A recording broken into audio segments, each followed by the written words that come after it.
Hello everyone, welcome back to the channel. आज हम इस वीडियो में GST that is goods and service tax पढ़ने वाले हैं और ये कुछ और नहीं है, आपके जर्नल सीरीज का ही कंटिन्यूएशन है। इनफैक्ट जर्नल में ही जो हम लोग जर्नल एंट्री पास करते हैं उसमें अब क्या है, इनडायरेक्ट टैक्स को भी हम यूज करेंगे, दैट इज जीएसटी।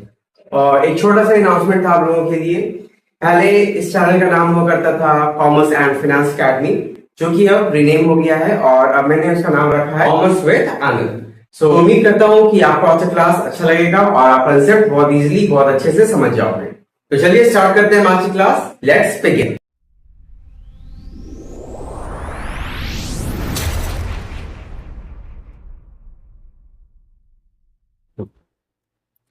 तो चलिए स्टार्ट करते हैं हम आज की क्लास। तो सबसे पहले आपके स्क्रीन पे आप देख सकते हो, लाइक यहाँ पे लिखा हुआ है एक compulsory payment made to the government without expecting any direct benefit in return. तो क्या मतलब हुआ इस सेंटेंस का? एक कंपलसरी पेमेंट जो कि हम गवर्नमेंट को करते हैं बिना किसी डायरेक्ट बेनिफिट के एक्सपेक्टेशन के बिना। सो ऑब्वियसली यहाँ पे बात हो रहा है किसके बारे में? टैक्स के बारे में। तो हम लोग गवर्नमेंट को टैक्स पे करते हैं सो दैट गवर्नमेंट कुछ डेवलपमेंट का काम करे, कुछ सोशल वेलफेयर का काम करे, जिससे कि हमें इनडायरेक्टली बेनिफिट मिलता है। ऐसा नहीं कि डायरेक्टली हम लोग गवर्नमेंट को पे कर रहे हैं तो बदले में वो हमें हैंड टू हैंड कुछ दे रही है, ऐसा नहीं होता है। तो अब यहाँ पे आप देख सकते हो, लाइक टैक्स दो टाइप का होता है। एक हो गया आपका डायरेक्ट टैक्स और दूसरा हो गया इनडायरेक्ट टैक्स। और जैसे यहाँ पे लिखा हुआ भी है कि direct tax is paid on income and property और indirect tax on goods and services. अब एक जनरल परसेप्शन है, लाइक हम लोग कहते हैं कि टैक्स इनकम पे या अर्निंग पे किया जाता है या प्रॉफिट पे किया जाता है। सो क्या ये सही है? लाइक द परसेप्शन इज कि टैक्स पे करते हैं हम लोग इनकम, अर्निंग या प्रॉफिट पे। तो ये आई वुड लाइक टू से कि ये गलत नहीं है बट ये सही भी नहीं है। ये एक्चुअली क्या है, इनकम्प्लीट है। क्योंकि ये जो इनकम पे या अर्निंग पे या प्रॉफिट पे जो टैक्स पे करते हैं ना, that is what we called direct tax, that's what we called income tax या प्रॉपर्टी टैक्स। क्यों? क्योंकि यहाँ पे जो आदमी इसको अर्न कर रहा है, जो आदमी पैसा कमा रहा है, जो आदमी प्रॉफिट अर्न कर रहा है, जो बिजनेस प्रॉफिट अर्न कर रहा है, सिर्फ उसको ही पे करना पड़ता है। मतलब कि वो ही पे करेगा, ऐसा नहीं है कि उसके बिहाफ में कोई और पे कर सकता है। But coming to the indirect tax part, अगर हम लोग इनडायरेक्ट टैक्स का बात करते हैं तो इनडायरेक्ट टैक्स का हमारा एग्जांपल क्या है? GST, goods and services tax. तो अब जीएसटी क्या है कि ये एक इनडायरेक्ट टैक्स है। तो अगेन इसको इनडायरेक्ट टैक्स क्यों बोलते हैं? कि ऐसा थोड़ी ना है कि जो अर्न कर रहा है वही इसको पे करेगा। जीएसटी जो है ये हर गुड्स और सर्विसेज पे किया जाता है। गवर्नमेंट टैक्स लेती है सारे गुड्स एंड सर्विसेज पे। तो गुड्स एंड सर्विसेज जो सेल करते हैं या जो सर्विस रेंडर करते हैं या जो कस्टमर परचेज करते हैं, तो ये ट्रांजैक्शन प्रोड्यूसर और बायर के बीच का है, सेलर और बायर के बीच का है। अल्टीमेटली टैक्स कौन ले रहा है? गवर्नमेंट ले रही है। और पे कौन कर रहा है? Ultimately the end user. तो indirect tax is paid by the end user और यू कैन से कस्टमर। तो यहाँ पे इसको इनडायरेक्ट टैक्स इसलिए बोला जाता है क्योंकि प्रॉफिट कोई और अर्न करता है लेकिन टैक्स जो है कोई और पे करता है। मीन्स टैक्स का बर्डन को हम लोग यहाँ पे शिफ्ट कर देते हैं किसी और को। But in case of direct tax, tax का बर्डन उस पर ही रहता है जो कि एक्चुअल में अर्निंग कर रहा है। ठीक है, तो चलिए इसको हम लोग आगे थोड़ा डिटेल में देखते हैं। तो डायरेक्ट टैक्स में और इनडायरेक्ट टैक्स में जो मेन डिफरेंस है वो कहाँ पे आ रहा है? Burden of tax.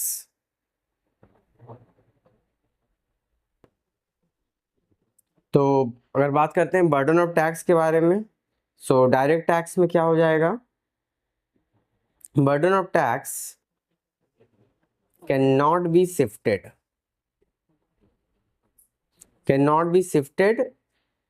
Means it's directly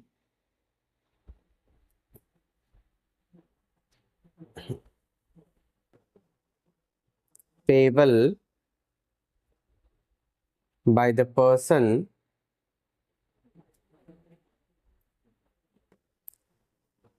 whom tax is imposed।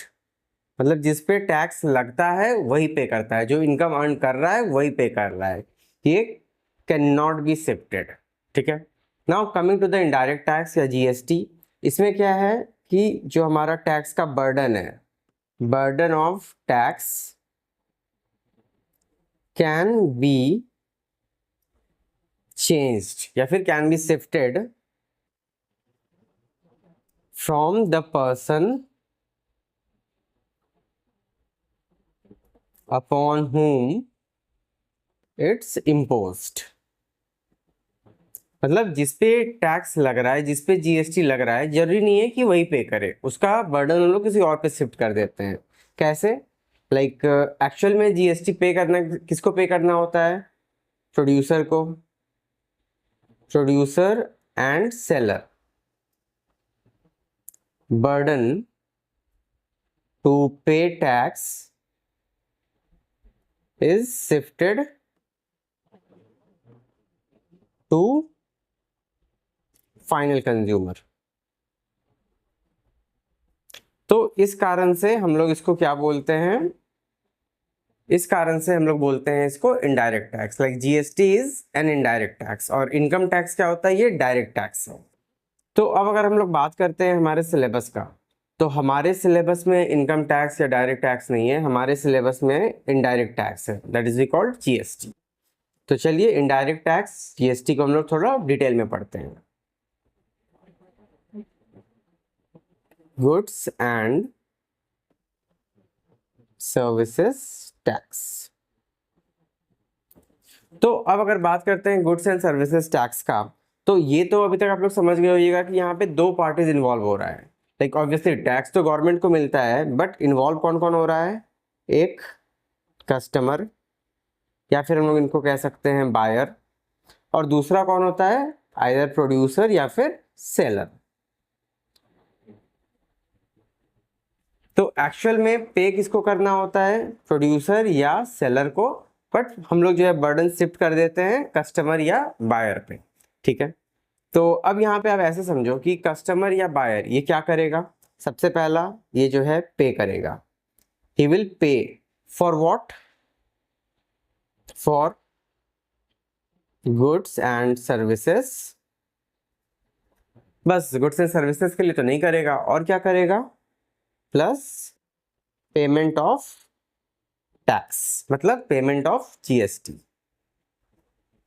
At the same time producer या सेलर ये क्या करेगा? ये इनकम को रिसीव करेगा, means what ever the customer has paid he will be receiving that.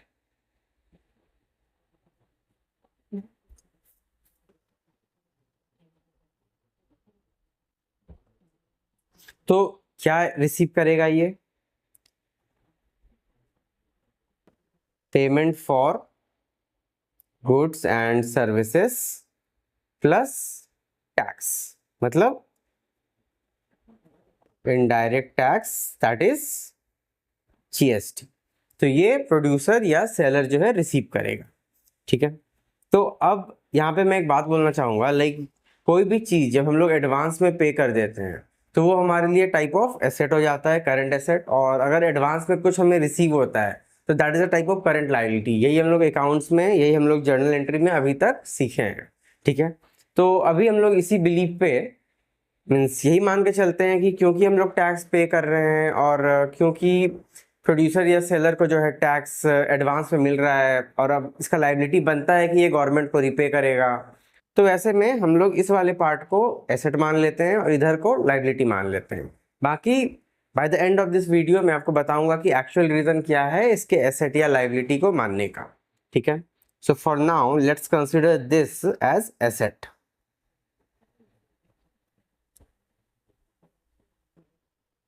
Asset and this as liability।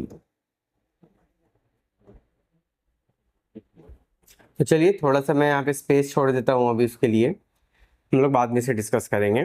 सो अभी हम लोग देख लेते हैं पहले types of GST. Types of GST, तो अब ये जीएसटी कितने टाइप का होता है? सो ऑब्वियसली ये हमारा तीन तरह का होता है। एक हो गया सीजीएसटी, एक हो गया एसजीएसटी और तीसरा हो गया हमारा आईजीएसटी। क्या होता है ये CGST, SGST, IGST? So here the C stands for central goods and services tax, S stands for state goods and services tax, and I stands for integrated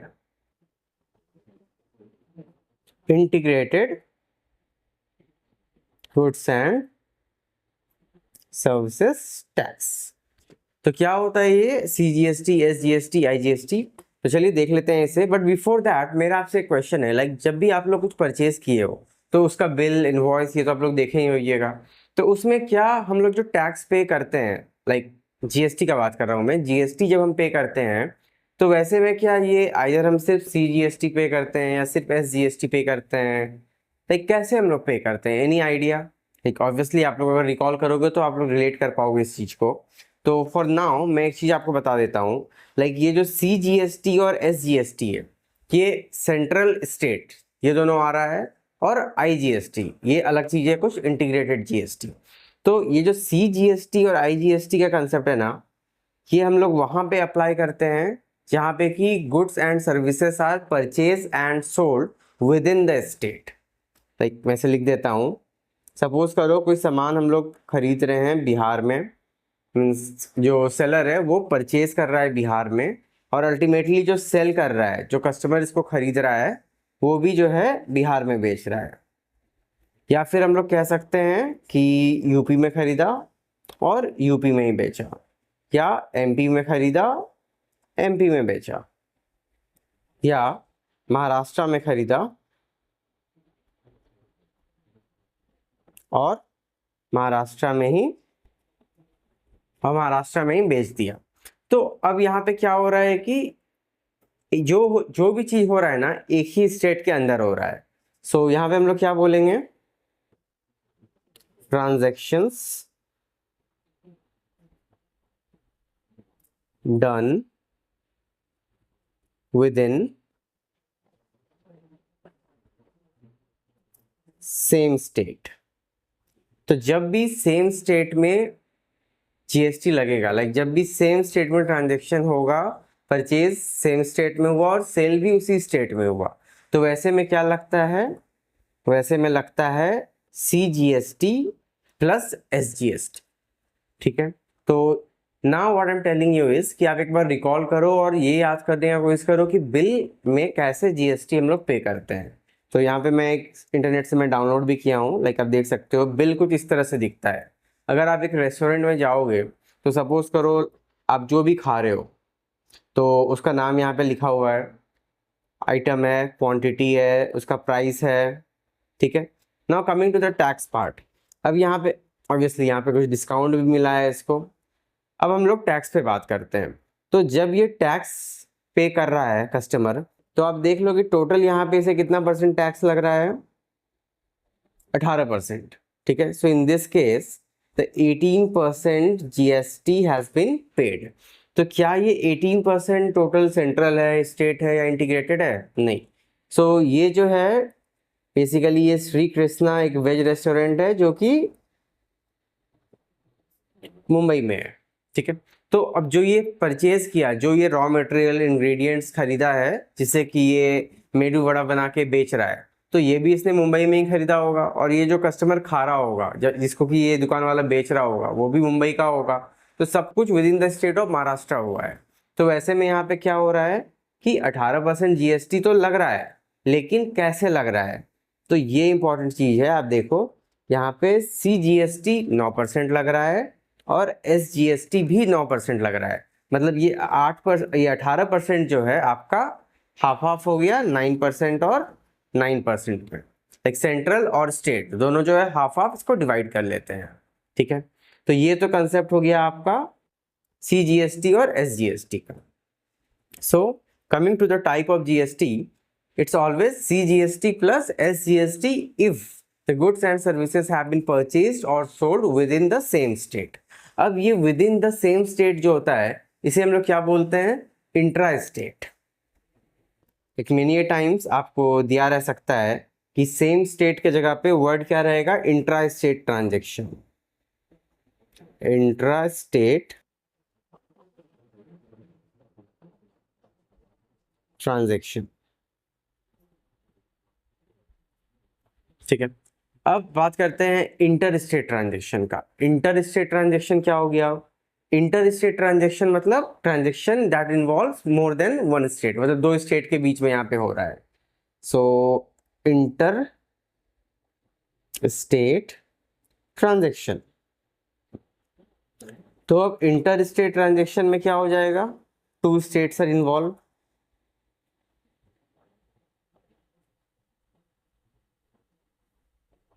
मतलब यहाँ पे हम लोग परचेज करेंगे और सेल करेंगे। तो परचेज और सेल कहाँ से करेंगे? फॉर एग्जाम्पल सपोज करो हमने परचेज किया बिहार में और सेल कहाँ किया, यूपी में। मान लो हम लोग खरीदे एमपी में और बेचे कहाँ, बिहार में। मान लो हमने परचेज किया यूपी में और हमने सेल कहाँ किया, महाराष्ट्र में। तो ये जो भी हो रहा है, अब यहाँ पे क्या है कि more than one state involve है। तो अब जब more than one state involve है तो ये तो अगेन फिर अब लड़ाई हो जाएगा ना कि मैं मीन्स कौन सा स्टेट कितना जीएसटी लेगा। तो वैसे में यहाँ पे इंटर स्टेट ट्रांजेक्शन में हम लोग सीजीएसटी और एसजीएसटी को नहीं लेते हैं। हम लोग एक कॉमन टर्म, एक कॉमन जीएसटी लेते हैं, सेंट्रल गवर्नमेंट लेती है, that is we called integrated goods and services tax. Integrated goods and services tax. तो इंटीग्रेटेड का मतलब क्या होता है, इंटीग्रेशन मतलब जोड़ना। तो वही है, अभी तक क्या हो रहा था, यहाँ पे 18% जो है अलग अलग पार्ट में डिवाइड हो जा रहा था, और अब यहाँ पे क्या हो रहा है कि हम लोग दोनों को इंटीग्रेट करके एक कॉमन टैक्स हम लोग पे कर रहे हैं। और ये जो इंट्रा स्टेट था, मतलब विद इन द स्टेट था, इसमें ये 9% किसको मिलता था, स्टेट को भी मिलता था और सेंट्रल को भी मिलता था, like state government as well as central government. और यहाँ पे अब जो होगा, लाइक फॉर एग्जांपल 18% ही हम लोग ले लेते हैं, तो ये पूरी सेंट्रल गवर्नमेंट का हो गया। ठीक है, सो आई होप आप लोगों को ये टाइप्स ऑफ जीएसटी समझ में आ गया होगा। चलिए अब हम लोग आगे बढ़ते हैं। Now coming to the rates of GST.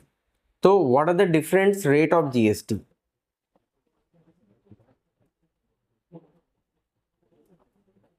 Like ऐसे तो बहुत सारा रेट है, लाइक जब आप ग्रेजुएशन में जाओगे, सीए करोगे, सीएस करोगे, तो वहाँ आप टैक्सेशन में पढ़ोगे, फिर बहुत सारा टर्म्स एंड कंडीशन है। बट फॉर नाउ मीन्स अभी बहुत ही बेसिक लेवल पे है।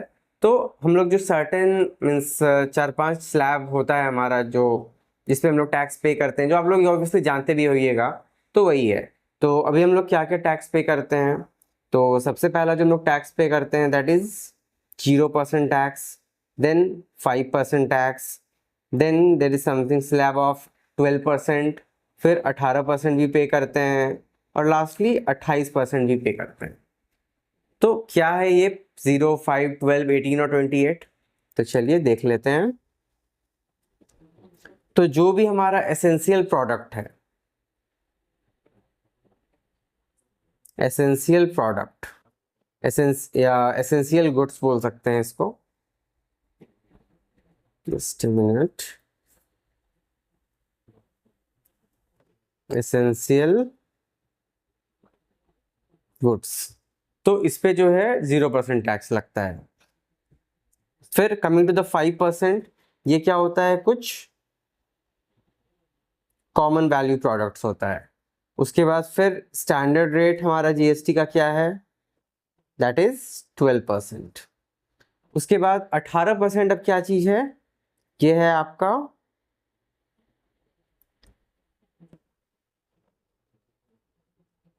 Maximum rate for GST on all goods and services. अब आप यहाँ पे समझो कि यहाँ पे लिखा है maximum rate for GST on all goods and services आपका 18% है। तो अब ये 28% कहाँ से आ गया? तो अभी तक जो बात हो रहा था ना 18% वाला, ये सारे गुड्स एंड सर्विस पे था, नॉर्मल टाइप के गुड्स एंड सर्विसेज पे था। लेकिन अब कुछ ऐसे गुड्स एंड सर्विसेज भी होते हैं जो कि लग्जरी के कैटेगरी में आते हैं या जो बहुत अल्ट्रा हाई रिच लोग यूज करते हैं। तो वैसे में हम लोग क्या बोलते हैं कि ये जो 28% स्लैब है ये किस पे लगता है, ऑन लग्जरीज प्रोडक्ट। ठीक है, तो लग्जरी पे लग जाता है आपका 28%। और हाँ, तो ये कुछ आपका एसेंशियल स्लैब्स है जो कि आपको पता होना चाहिए। बट अगेन क्वेश्चन में, एग्जाम में जो क्वेश्चन आएगा, जो जर्नल एंट्री सॉल्व करने आएगा, उसमें आपको ये रेट दिया हुआ रहेगा, इसलिए आपको ऐसा याद करने का कुछ भी नहीं है। हाउएवर कुछ लोग पूछते हैं कि ये 0% क्यों होता है। तो अब देखो, ये 0% जो है ये एक्चुअली में क्या बोल है ना, इसे हम लोग नील रेटेड बोलते हैं, नील रेट ऑफ जीएसटी। तो ये एसेंशियल गुड्स पे लगता है। तो एसेंशियल गुड्स क्या हुआ, एग्जाम्पल आपका सॉल्ट, ये हर किसी को चाहिए, तो ये एग्जाम्पल है, तो इस पे जो है 0% ही लगता है। ठीक है, चलिए, तो ये तो हो गया हमारा कंसेप्ट और ओवरव्यू ऑफ जीएसटी। अब हम लोग थोड़ा जर्नल एंट्री पे आते हैं, जो हमारा मेन टॉपिक है। सो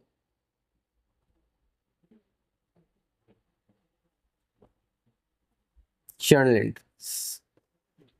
तो अब before start of journal entry, वो एसेट और लाइबिलिटी वाला जो मैंने बोला ऊपर में बताऊंगा मैं, वो मैं डिस्कस कर लेता हूँ, बिकॉज आपको क्लियर रहेगा एसेट और लाइबिलिटी ना, तो डेबिट और क्रेडिट करने में भी इजी होगा। तो चलिए इस चीज को हम लोग समझ लेते हैं कि एसेट कैसे है और लाइबिलिटी कैसे है। लाइक कस्टमर के लिए या जो बायर है उसके लिए एसेट कैसे है जीएसटी, और जो सेलर है उसके लिए लाइबिलिटी कैसे है GST. So let's understand this with the help of an example. तो अब सपोज करो यहाँ पे 3 आदमी है।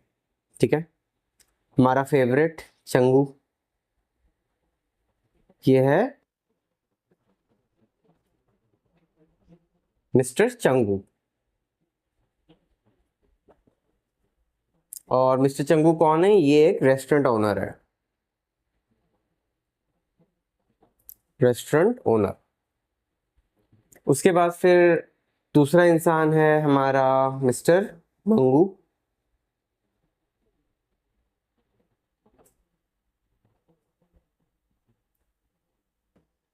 मिस्टर मंगू,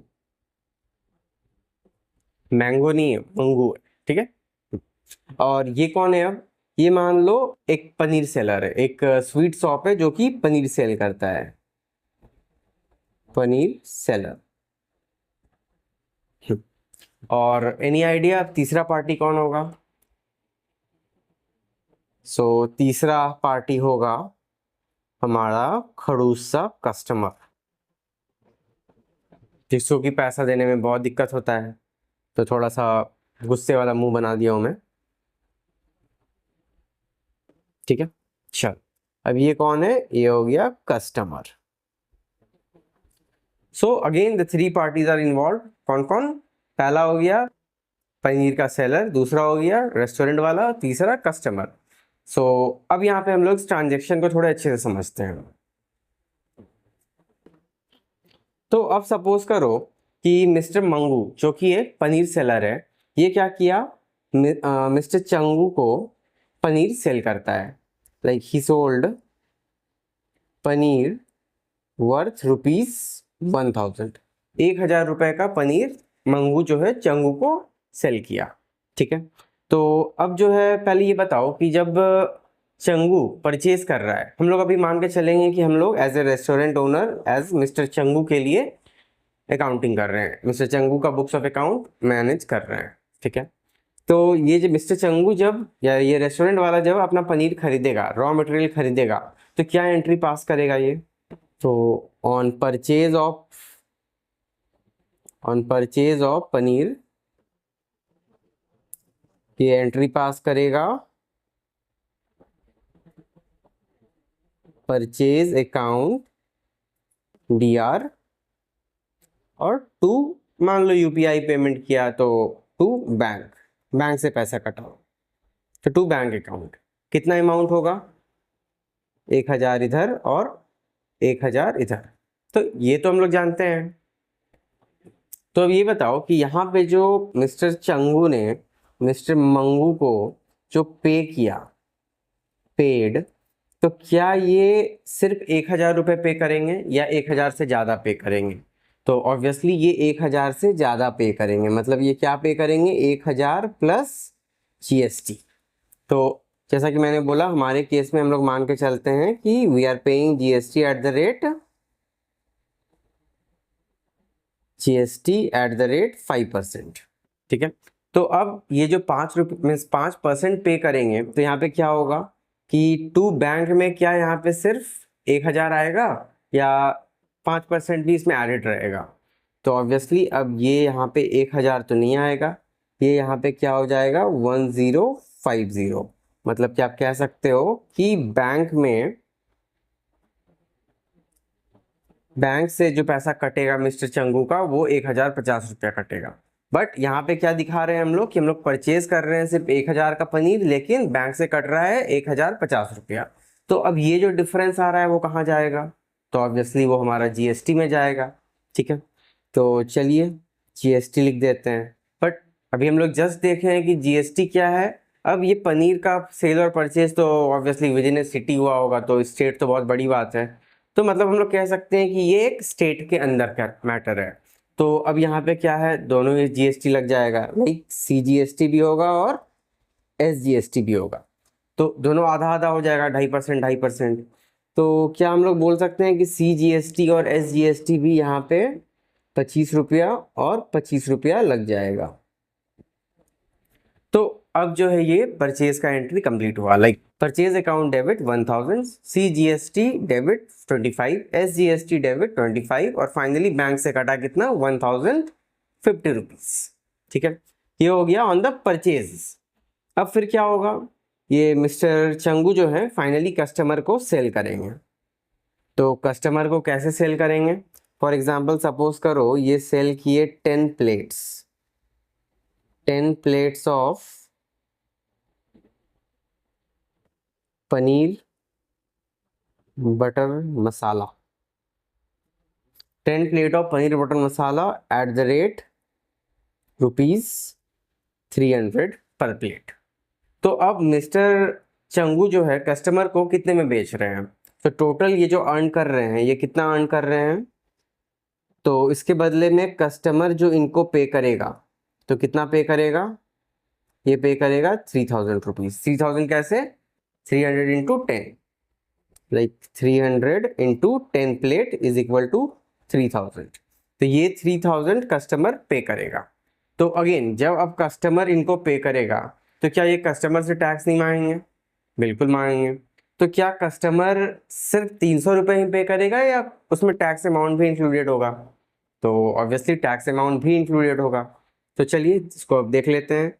लाइक ये जो अभी हमने एंट्री किया था ऑन परचेज ऑफ पनीर, ये मिस्टर चंगू का परचेज का एंट्री था। अब जब मिस्टर चंगू सेल करेंगे, तो at the time of cell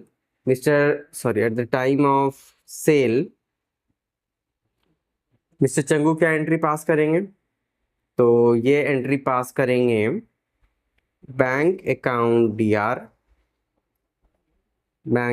DR to sales. Normally तो यही एंट्री होता है। तो अब बैंक में कितना पैसा आएगा? लाइक 3,000 रुपीज का सामान बेच रहे हैं, तो 3,000 का 5%, मतलब बैंक में आ जाएगा 3,150। ठीक है, लेकिन सामान कितने का सेल हुआ? सामान तो सिर्फ 3,000 का सेल हुआ। तो बाकी पैसा कहाँ जाएगा? तो बाकी चला जाएगा अगेन टू CGST और टू SGST। ये हो जाएगा 75 और 75। तो अब आप देख सकते हो कि टोटल जो है आपका डेबिट साइड और क्रेडिट साइड मैच कर रहा है। ठीक है, बट अगेन अभी भी कंसेप्ट पूरा नहीं हुआ है, थोड़ा सा अभी बाकी है, पहले उसको अब समझ लेते हैं। अब इस पूरे ट्रांजेक्शन को अगर हम लोग ठीक से देखें, तो आप एक बात बताओ, लाइक यहाँ पे चंगू जो है कितना टैक्स पे कर रहा है और कितना टैक्स कलेक्ट कर रहा है? ठीक है, लाइक जब चंगू जो है परचेज कर रहा है, तो एट द टाइम ऑफ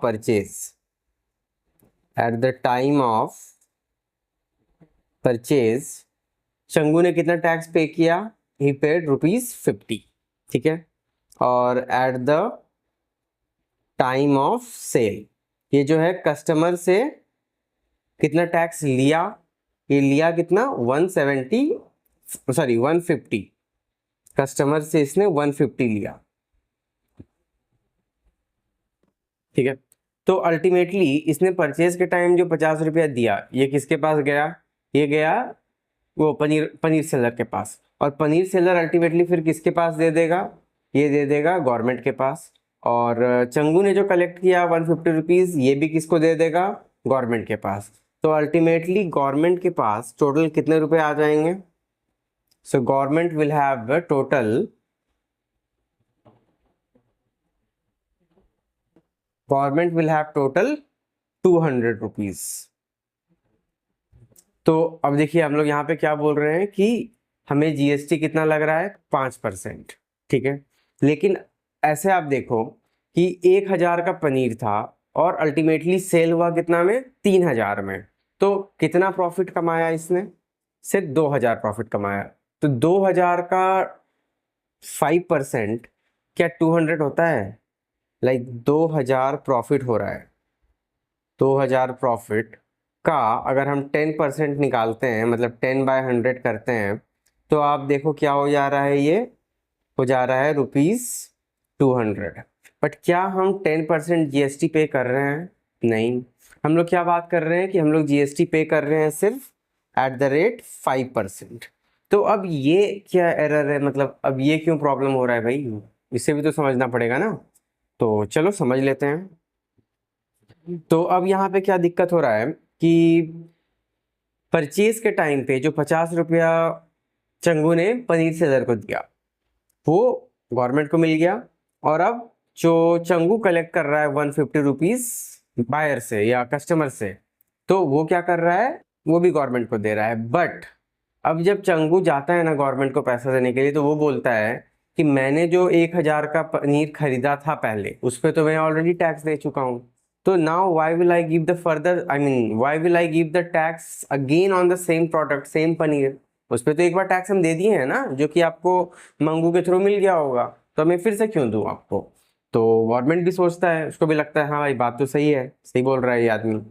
तो अब यहाँ पे क्या एडजस्टमेंट होता है कि एक्चुअल में eight the time of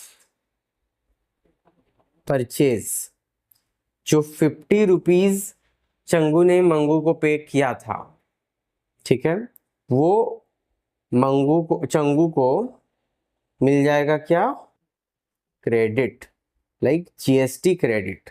so government बोलती है कि ठीक है, आप जो मंगू को पे कर रहे हो 50 रुपीज, लाइक ये जो 50 रुपीज आपने पे किया, 100 प्लस जीएसटी, 100 प्लस 50, इस 50 का अगर आपके पास प्रॉपर डॉक्यूमेंटेशन है, प्रॉपर इनवॉइस है, तो हम आपको जीएसटी क्रेडिट दे देंगे। क्रेडिट दे देंगे का मतलब क्या हुआ कि अब at the time of cell,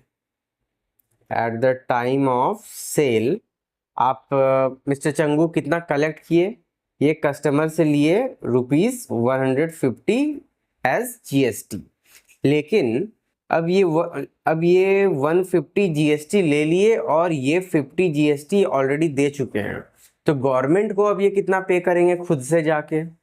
so the amount that mister Changu और the restaurant owner will pay is ₹150 collected from the customer minus GST credit received from the seller of the paneer। तो कितना हो गया 50 रुपीज। सो अल्टीमेटली ये कितना पे करेंगे, अब सिर्फ ₹100 will be paid to the government. तो अब कुछ बात बन रही है क्या, देखिए बहुत इंपॉर्टेंट पार्ट है, अब इसको यहाँ पे ठीक से समझना। तो अभी तक अगर हम लोग सिंपल कैलकुलेशन देखें, like on the time of purchase और at the time of sale, अगर दोनों पैसा हम लोग गवर्नमेंट को दे देते हैं, तो गवर्नमेंट को 200 मिल जा रहा है, और 200 जो है 10% हो जाता है प्रॉफिट का, डबल टैक्सेशन। लेकिन एक्चुअल में क्या है कि हम लोग बोल रहे हैं 5% टैक्स लग रहा है, भले ही उसको 2.5 स्टेट और सेंट्रल ले ले, वो बात की बात है, लेकिन 5% लग रहा है। तो 5% 200 तो नहीं होता है, 5% कितना होता है, 100 होता है। तो ये 100 अब सही सही आ रहा है, बिल्कुल आ रहा है। तो यही है जीएसटी का रूल कि जो टैक्स हम लोग पहले पे कर चुके हैं उसका हमें क्रेडिट मिल जाता है, और जो टैक्स हम लोग फाइनल कंज्यूमर से लेते हैं वो हम लोग गवर्नमेंट को जब पे करते हैं ना, तो उसमें अपने जीएसटी क्रेडिट को लेस कर देते हैं। तो जो अमाउंट पेबल होता है, amount of GST payable to the government becomes same as the rate of percentage of GST. ठीक है, same as rate of GST. तो यही हमारा कंसेप्ट था। सो नाउ अब ये एसेट लायबिलिटी का बात तो आई थिंक अभी भी अधूरा रह गया। क्या है ये एसेट लायबिलिटी? तो भाई अब आप एक बात बताओ, आप लोग एक डेफिनेशन तो पढ़े ही होंगे, मीन्स पढ़े ही हो ऑब्वियसली। एक मिनट।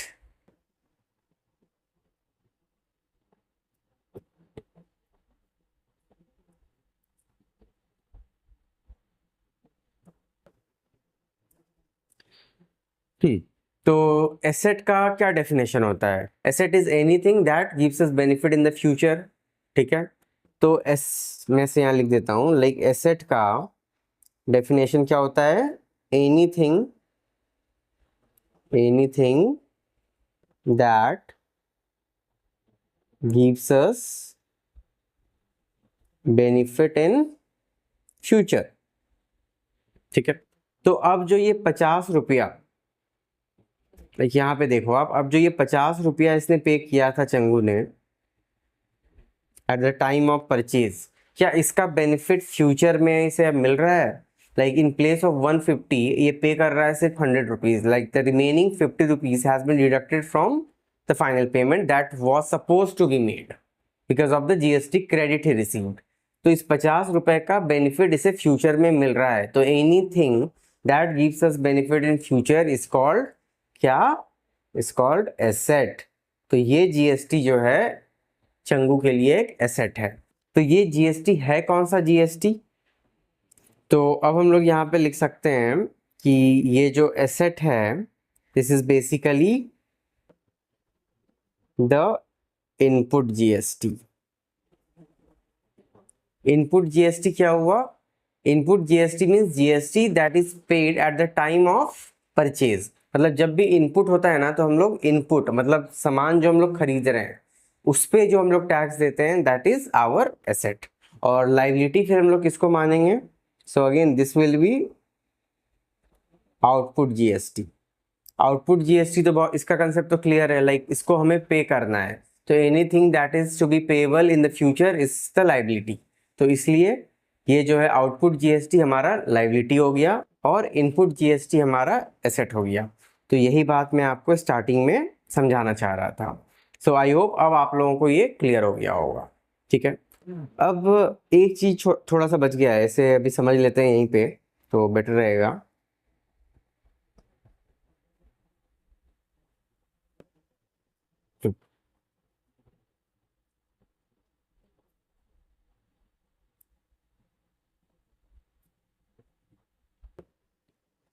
सो अब आप ये देख लो कि ये जो चंगू है ये at the time of purchase और at the time of sale कितना कितना टैक्स पे करेगा? तो at the time of purchase ये जो है 25 रुपया पे कर रहा है क्या? CGST। और बाकी 25 रुपया क्या पे कर रहा है? SGST। ये हम लोग समझ गए हैं। और फिर जब ये सेल कर रहा है तो सेल के टाइम में क्या हो रहा है? ये कितना कलेक्ट कर रहा है कस्टमर से? ये CGST कलेक्ट कर रहा है वर्थ 75 और SGST भी कलेक्ट कर रहा है वर्थ 75। तो फाइनल पेमेंट के टाइम पे क्या होगा ना, फाइनल पेमेंट के टाइम पे ये 75 रुपये में से ये 25 रुपया जो है यहाँ पे माइनस हो जाएगा और SGST में भी इस 75 रुपीज़ में से ये वाला 25 रुपीज़ माइनस हो जाएगा। तो अल्टीमेटली गवर्नमेंट को पे कितना करना पड़ेगा? 75 minus 25. So the final amount that will be payable is 75 minus 25 is 50 and 50, मतलब 50 CGST और 50 SGST। ठीक है, तो इस ये जो माइनस हम लोग कर रहे हैं ना, इसको हम लोग क्या बोलते हैं? तो this is called set of. This minus वाला चीज इज सेट ऑफ। लाइक जितना हम लोग गवर्नमेंट को दे रहे हैं उसमें हम लोग माइनस कर देते हैं जितना हम लोग ऑलरेडी पहले दे चुके हैं। ठीक है, चलिए तो ये कंसेप्ट अब क्लियर हो गया। अब जर्नल एंट्री पास करने से पहले एक चीज़ बहुत अच्छे से समझ लेना है कि हम लोग बात कर रहे हैं इनपुट जीएसटी और आउटपुट जीएसटी का। लाइक यहाँ पे जो मैंने एंट्री पास किया,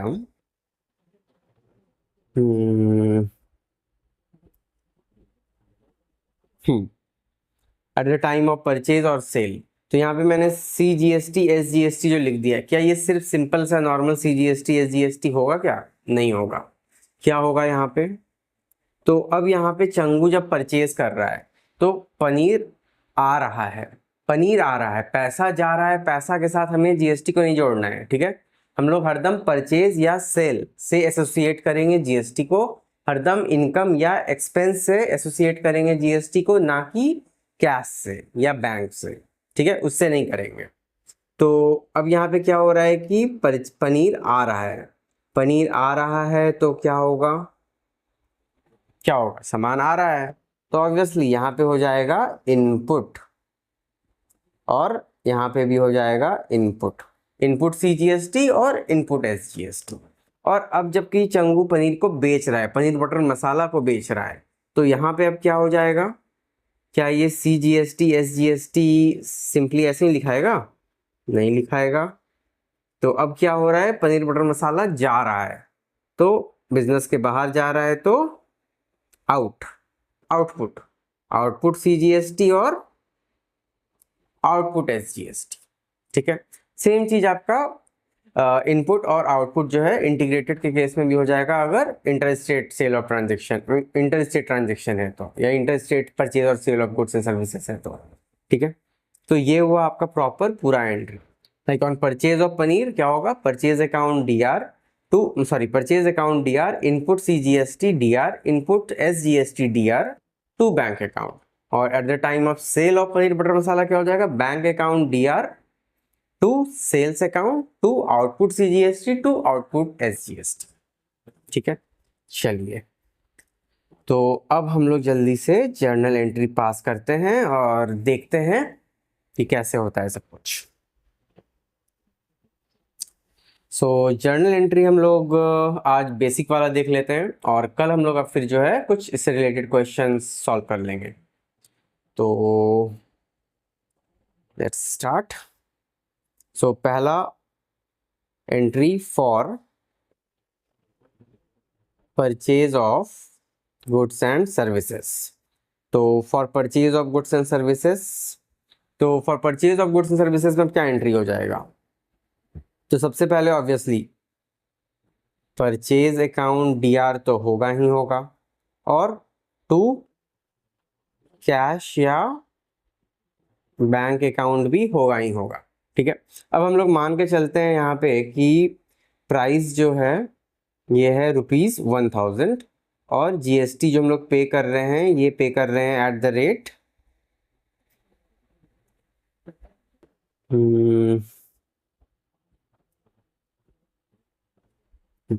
और जीएसटी जो हम लोग पे कर रहे हैं ये है एट द रेट 12%, ठीक है। तो अब यहाँ पे परचेज हो गया 1000 का, ठीक है। और जब हम लोग पे करेंगे तो कितना पे करेंगे, क्या 1000 में काम चलेगा? नहीं, पे कितना करना पड़ेगा, 1120 रुपया, 1000 पे 12% भी लग जाएगा।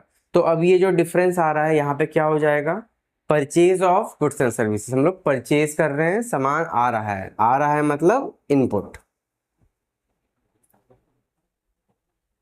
Input CGST, input SGST, account DR, account DR, और अमाउंट हो जाएगा आपका 60 क्योंकि सी और एस दोनों है।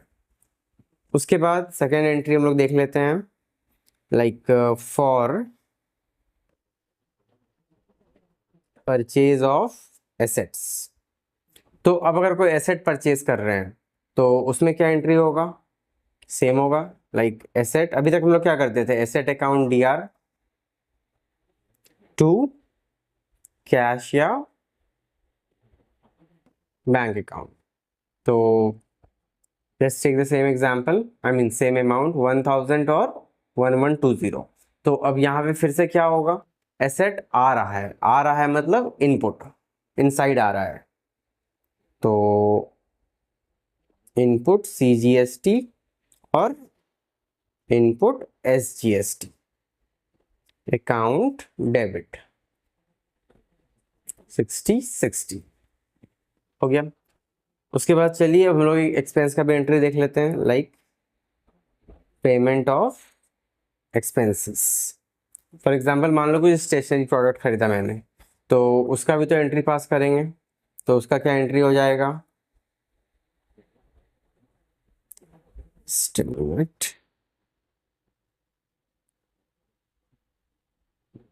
Expenses account DR to cash account. तो expenses DR to cash, again 1000 का सामान खरीदा, 1120 रुपया पे किया, तो अब जो ये बीच का डिफरेंस आ रहा है 60, ये क्या हो जाएगा, इनपुट CGST और इनपुट SGST, अकाउंट डेबिट। तो अब बेसिकली हम लोग यहाँ पे बोल सकते हैं कि एंट्रीज, लाइक ये आप लोग नोट डाउन कर सकते हो, entries for GST will always go together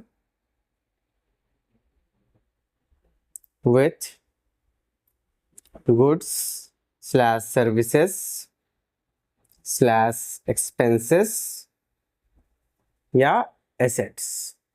ठीक है, मतलब ये गुड्स, सर्विसेज, एक्सपेंसेस, एसेट्स, ये जिस साइड रहेगा, डेबिट साइड रहेगा, तो GST भी डेबिट साइड आएगा, और अगर ये क्रेडिट साइड रहेगा तो GST भी क्रेडिट साइड आएगा। लाइक पैसा आ रहा है या जा रहा है उससे GST का मतलब नहीं है, मतलब है कि सामान आ रहा है या जा रहा है, व्हाट इज कमिंग और what is going out, input output. ठीक है, तो ये हो गया हमारा सारा इनपुट वाला ट्रांजेक्शन। अब चलो एक बार हम लोग सेल का भी देख लेते हैं। तो entry for sale of asset हो गया, या सेल ऑफ गुड्स हो गया, या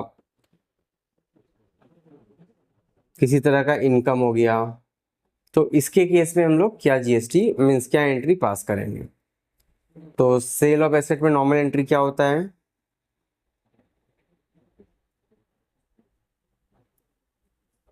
कैश अकाउंट DR, लाइक हमारे पास पैसा आता है और एसेट जाता है टू एसेट। तो अब एसेट के साथ एसेट जा रहा है मीन्स बाहर जा रहा है, तो क्या हो जाएगा, टू आउटपुट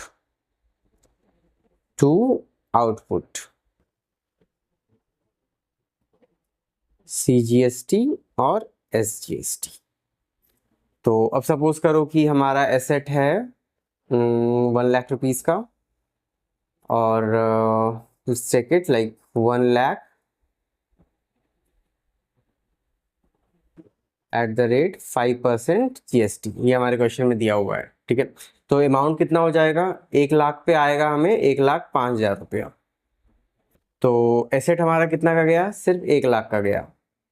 तो बाकी जो आउटपुट CGST और SGST है ये कितना हो जाएगा, 2500 और 2500।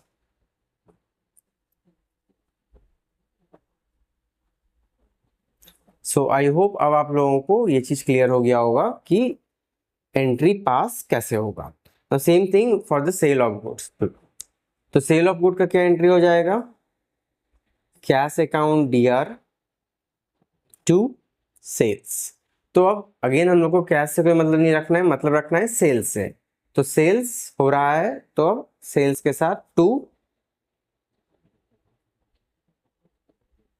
Output CGST to output SGST।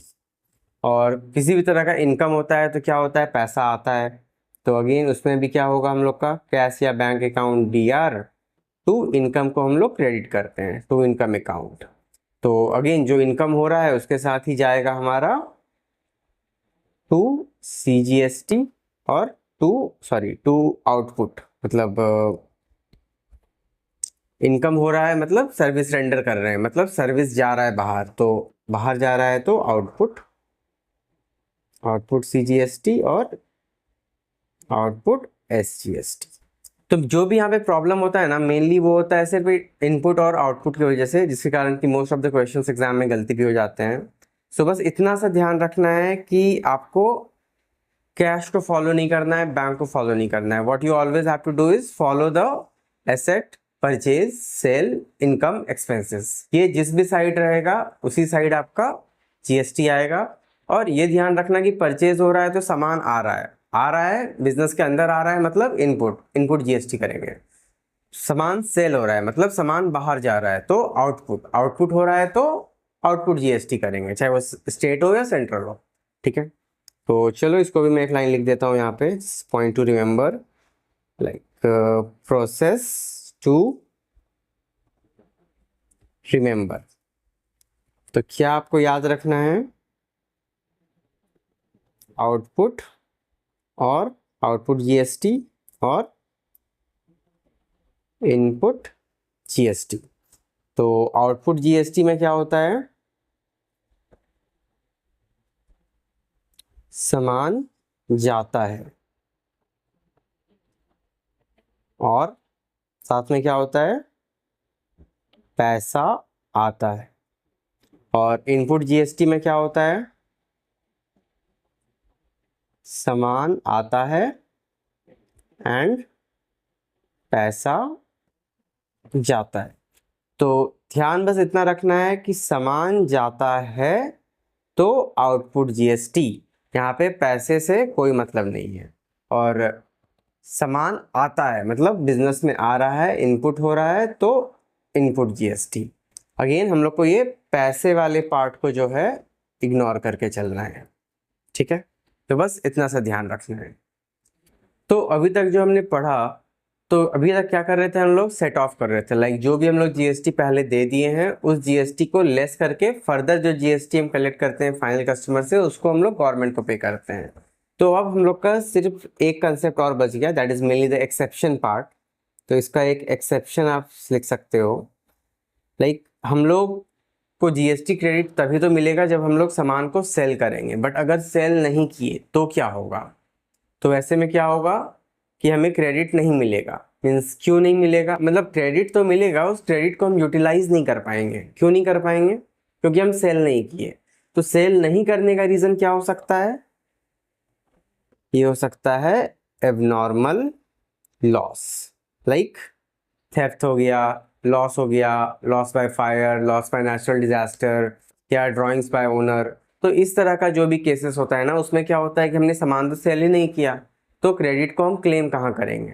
तो ऐसे में जीएसटी का रिवर्स एंट्री पास करते हैं। तो चलिए इसे देख लेते हैं। लाइक फॉर एग्जांपल हम लोग ले लेते हैं लॉस बाय थेफ्ट और फायर, लॉस बाय थेफ्ट। तो इसका एंट्री क्या हो जाएगा? Theft, fire, anything. सो यहाँ पे बेसिकली ये टाइप ऑफ एबनॉर्मल लॉस है। तो एबनॉर्मल लॉस अकाउंट डीआर, और यहाँ पे टू परचेज, ये हम लोग नॉर्मली भी एंट्री पास करते हैं। और अभी क्या हो रहा है ना अब कि हम लोग को यहाँ पे जीएसटी क्रेडिट तो कुछ मिलने से, मतलब क्रेडिट मिल रहा है, उसको हम लोग यूटिलाइज नहीं कर पा रहे हैं। तो वैसे में हम लोग क्या करेंगे? To input CGST to input SGST. Like आप देख सकते हो, जब यहाँ पे हम लोग सामान को परचेज किए थे, when we purchase the goods and service, हम लोग क्या किए थे? इनपुट सीजीएसटी और इनपुट एसजीएसटी को डेबिट किए थे। और सेल के टाइम पे हम लोग क्या किए थे? आउटपुट जीएसटी और आउटपुट एसजीएसटी और सीजीएसटी को हम लोग क्रेडिट किए थे। लेकिन अब ये वाला पार्ट हम लोग का हो ही नहीं रहा है, सेल हो ही नहीं रहा है। तो क्या कर रहे हैं हम लोग? परचेज जो किए थे उसको ही हम लोग यहाँ पे रिवर्स कर दे रहे हैं। सो ये एक एक्सेप्शनल एंट्री है जो आपको ध्यान में रखना है, that is related to abnormal loss. ठीक है, चलिए अब फाइनली लास्ट पार्ट जो हमारा है, that is for the payment. हमने जो रॉ मटेरियल खरीदा, जो परचेज किया, उस पर हमने टैक्स दे दिया है, और अब सेल करने पे जो हमने टैक्स कलेक्ट किया गवर्नमेंट से, वो अब हम लोग पे करेंगे गवर्नमेंट को। सेल करने पे जो हमने टैक्स कलेक्ट किया कस्टमर से वो अब हम फाइनली पे करेंगे गवर्नमेंट को आफ्टर एडजस्टमेंट ऑफ जो हम लोग पहले पे कर चुके हैं at the time of purchase. तो इसका क्या एंट्री हो जाएगा, like final settlement, that is payment to government. तो गवर्नमेंट को हम लोग कैसे पे करेंगे, इसका एंट्री होगा आउटपुट CGST, लाइक जो भी हम लोग सामान सेल करने के टाइम GST कलेक्ट किए पहले उसका आउटपुट CGST, और इससे हम लोग क्या सेट ऑफ करेंगे, क्या लेस करेंगे, to input CGST, account debit account, और यहाँ पे जो बैलेंस बचेगा वो क्या हो जाएगा, टू बैंक। लाइक यहाँ पे हम लोग सेंट्रल का सेंट्रल से सेट ऑफ करेंगे, स्टेट का स्टेट से करेंगे। सपोज करो हम लोग 50,000 GST कलेक्ट किए जिसमें कि 20,000 हम लोग ऑलरेडी पहले दे चुके हैं, तो अब गवर्नमेंट को कितना देंगे, फर्दर सिर्फ 30,000 रुपये देंगे। उसी तरह से जब बात होगा पेमेंट टू स्टेट गवर्नमेंट का तो क्या हो जाएगा, आउटपुट SGST अकाउंट DR, यहाँ पे भी अमाउंट 50,000 ले लेते हैं क्योंकि CGST SGST तो बराबर ही होता है, टू इनपुट SGST। तो 50,000 में अगेन 20,000 हमारा लेस हो जाएगा, लाइक 1,00,000 हम लोग GST कलेक्ट किए जिसमें कि 50,000 था सेंट्रल गवर्नमेंट का, 50,000 था स्टेट गवर्नमेंट का, उसमें हम लोग डिडक्ट कर दिए जो हम लोग इनपुट क्रेडिट जो हमें मिला है उसको हम लोग एडजस्ट कर दिए 20,000। तो फाइनली अब हम लोग पे कितना कर रहे हैं, 30,000 और 30,000 बस। तो आज के लिए बस इतना ही कंसेप्ट था। सो आई बिलीव आप लोगों को इतना क्लियर हो गया होगा, इससे ज़्यादा कुछ भी नहीं है GST में, और इससे ज़्यादा कुछ भी नहीं आने वाला है अभी 11th-12th के लेवल पे। तो कल अब हम लोग इससे रिलेटेड न्यूमेरिकल्स प्रैक्टिस करेंगे। तो आज हम लोग अब बस इतना ही देख रहे हैं। However, एक रिक्वेस्ट है कि please watch this video at least 2 times, क्योंकि चीज़ें उतनी आसान नहीं है जितनी ईजिली मैंने बता दिया। मेरा प्रैक्टिस है तो मैंने बता दिया, बट अगर आप फर्स्ट टाइम पढ़ रहे हो ना तो आपको समझने में दिक्कत तो आएगी। ये आपको वैसा ही लगेगा जैसा कि पहली बार आप जर्नल सीख रहे थे, सिंपल एंट्री कर रहे थे, उस समय जैसा आपको फ्रस्ट्रेशन लग रहा होगा ना, उससे ज़्यादा शायद अभी लग रहा होगा। बट अगेन ये कुछ भी डिफ़िकल्ट नहीं है, कुछ भी अलग नहीं है। इट्स जस्ट बिकॉज कि आप पहली बार कर रहे हो तो आपको थोड़ा अजीब लग रहा है। So please watch this video at least 2 times so that चीज़ों को आप ज़्यादा बेटर वे में समझ सको। सो पहली बार वीडियो को देखो, इन्फॉर्मेशन को प्रोसेस करो, कुछ भी नोट डाउन नहीं करना। नोट करोगे तो ध्यान उधर चला जाएगा, इसलिए नोट डाउन कुछ नहीं करना है। जो भी इंफॉर्मेशन है उसको अपने माइंड में प्रोसेस करो, चीज़ों को रिलेट करो ताकि उसको याद रख सको, और जब समझ जाओ फिर आप उसको सेकेंड टाइम फाइनली इसका नोट डाउन कर सकते हो, आप आगे इसको समझ सकते हो। सो नेक्स्ट वीडियो में हम लोग इससे रिलेटेड जितने भी ट्रांजेक्शन्स हैं सभी का एंट्री पास करेंगे। जैसा भी क्वेश्चन होगा आई एश्योर यू आपसे बनेगा। And lastly I will say keep learning and keep practising, try your best कि रटना नहीं है, चीज़ों को समझना है। Also like this video, share it among your friend, और ऐसे भी ये टॉपिक बहुतों को समझ में नहीं आता है, so to subscribe my channel. Thank you and thanks for watching.